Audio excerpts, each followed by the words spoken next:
Assalamualaikum warahmatullahi wabarakatuh. Bagaimana anak-anak? Sudah dikerjakan tugasnya yang tadi?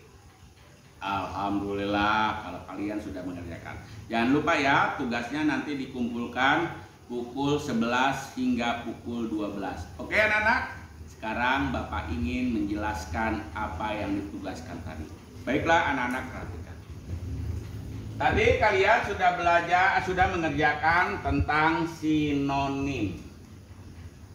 Yang dimaksud sinonim adalah kata-kata yang memiliki bentuk berbeda namun memiliki arti yang sama atau hampir sama.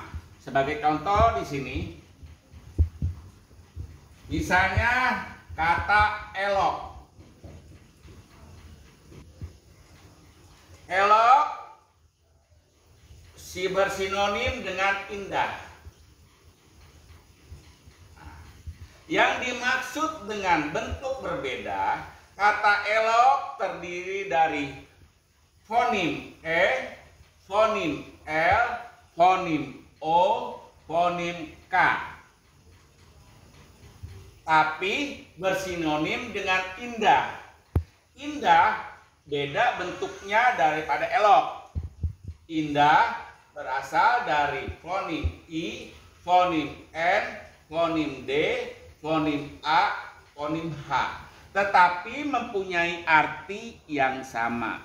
Misalnya lagi, elok sama dengan indah, sama dengan apa lagi? Misalnya, ya, misalnya, contohnya lagi, misalnya ayu, atau misalnya lagi indah, elok, permai. Nah, beda bentuknya tetapi kesemuanya ini artinya sama atau hampir sama. Yang dimaksud sama, dia dengan dirangkaikan dengan kalimat lain juga artinya akan sama. Tetapi bila yang hampir sama, bila dirangkaikan dengan kalimat lain, dia akan tidak sama. Misalnya, kata elok, tidak selamanya kata elok ini bisa diganti dengan kata indah. Kata indah tidak selamanya diganti dengan kata ayu. Kata ayu tidak selamanya bisa diganti dengan kata permai. Misalnya, sungguh elok rupamu. Nah, sungguh elok menggunakan kata elok. Tetapi tidak bisa kata elok ini diganti dengan indah. Misalnya sebagai contoh, sungguh indah rupamu. Nah, itulah yang dikatakan bahwa sinonim itu memiliki bentuk yang berbeda tetapi artinya sama atau hampir sama. Baiklah,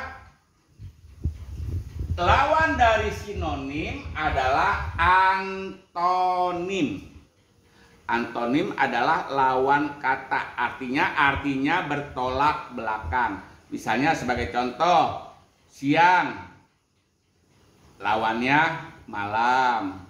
Cantik lawannya jelek. Misalnya pintar lawannya bodoh. Itu namanya antonim. Lanjut, yaitu materi kata depan. Apa itu kata depan? Kata depan atau disebut juga dengan preposisi, yaitu kata yang terletak di depan kata benda, kata sifat, dan kata keterangan. Di sini kita sudah belajar tentang 4 kata depan. Kata depan di, kata depan ke, kata depan pada, dan kata depan dari. Nah, perlu anak-anak ketahui bagaimana penggunaan kata depan. Kata depan di, kata depan ke, kata depan pada, kata depan dari itu berbeda-beda. Misalnya sebagai contoh, kata depan di dan ke itu sama digunakan untuk kata yang menyatakan tempat, fisiknya jelas terlihat oleh kasat mata, itu dinyatakan dengan fisik tempat atau sesuatu yang menyatakan tempat. Cuma perbedaannya, kalau kata depan di ini untuk posisi, ya, misalnya di rumah, di kebun, di halaman, di sekolah, dan lain sebagainya. Sedangkan kata depan ke itu untuk menunjukkan tujuan atau arah. Misalnya, saya ingin ke Bandung. Saya ingin ke kota. Nah, itu untuk menunjukkan tujuan atau arah. Lanjut, kata pada. Kata pada ini menyatakan bukan tempat, bukan menyatakan tempat. Jadi bisa saja orang, nama orang, bisa saja nama hewan, bisa saja nama nama tumbuhan. Nah, tetapi hampir sama fungsinya, cuma dia bukan menyatakan tempat. Misalnya pada hari Minggu, misalnya pada ibumu, misalnya pada sore hari, dan lain sebagainya. Itu kata pada. Yang keempat yaitu dari. Dari menunjukkan asal. Misalnya sebagai contoh, saya baru pulang dari Bandung. Saya baru pulang dari Bandung. Berarti sayanya itu baru pulang, asalnya dari Bandung, menunjukkan asal. Nah, itu tentang penggunaan kata depan di, ke, pada, dan dari.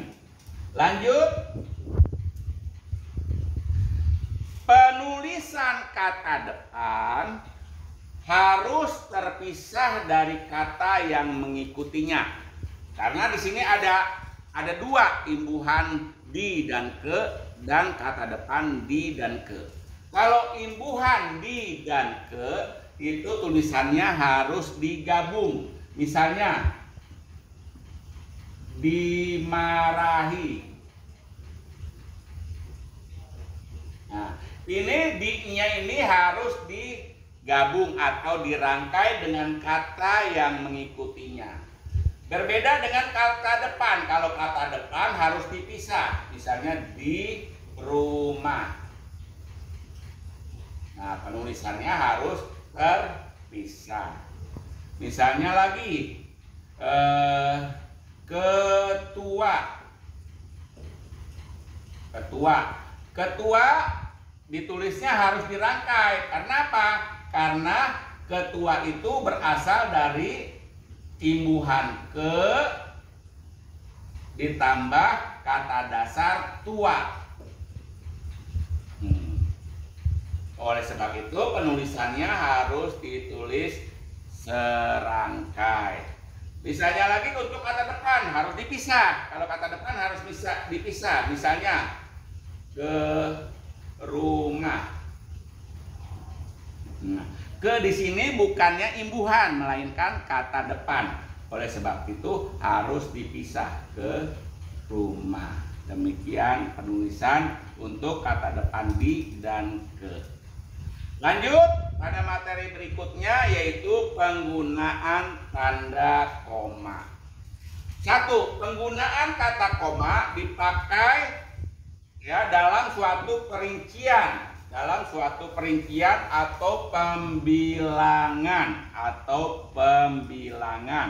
Misalnya sebagai contoh. Saya membeli buku,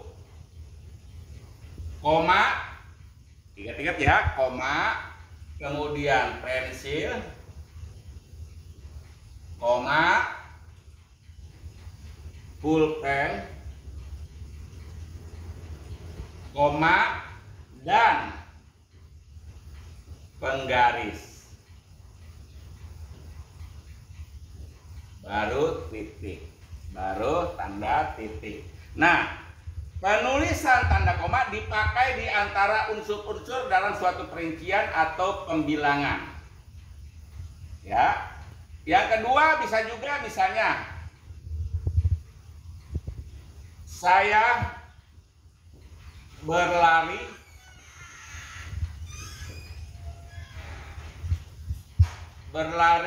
dengan jarak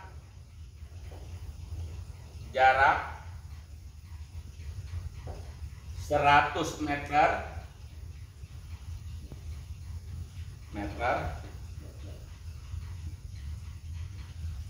dengan waktu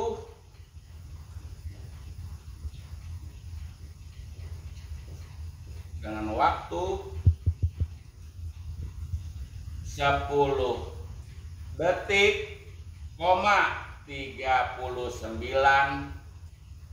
detik. Saya berlari dengan jarak 100 meter dengan waktu 10 detik, 39. Nah, ini menggunakan tanda koma. Lanjut, yaitu huruf kapital. Huruf kapital yang pertama dipakai sebagai nama diri. Jadi kalau nama orang wajib hukumnya pakai huruf kapital di awal. Misalnya Maman, Hendarman. Nah, ini wajib menggunakan huruf kapital. Karena apa? Dia menyebutkan nama orang. Misalnya lagi geografi. Nah, Jakarta mempunyai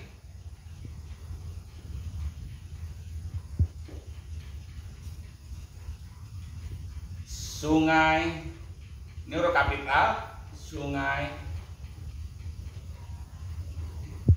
Ciliwung.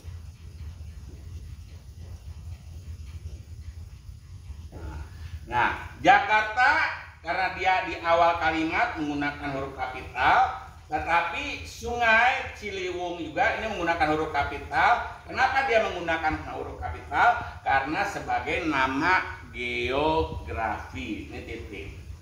Lanjut, akronim.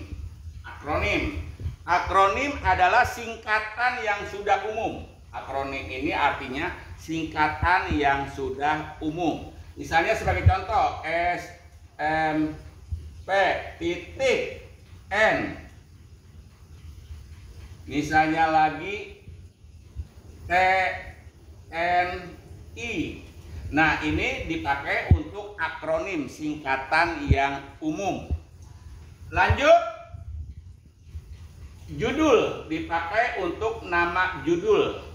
Untuk nama judul bila satu kata menggunakan huruf kapital semua. Misalnya sebagai contoh,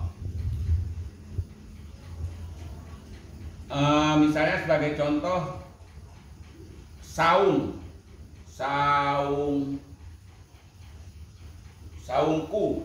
Nah, kalau untuk satu kata menggunakan huruf kapital semua. Tetapi untuk lebih huruf satu di awalnya saja. Misalnya saungku, dan pakai huruf kecil ya. Dan pakai huruf kecil, saungku dan kebunku. Oh, bukan pakai ku ya di sini. Saung dan kebunku, K-nya huruf kapital.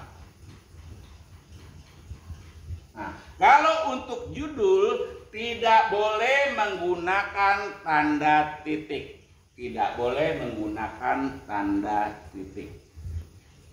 Paham sampai di sini anak-anak? Bila ada yang tidak paham, silakan japri Bapak. Ingat ya anak-anak, tugas dikumpulkan paling lama pukul 12, paling cepat pukul 11. Atau kalau mau sekarang mau dikerjakan, mau dikumpulkan, boleh. Nanti linknya akan Bapak kirim kepada kalian. Terima kasih anak-anak. Wassalamualaikum warahmatullahi wabarakatuh.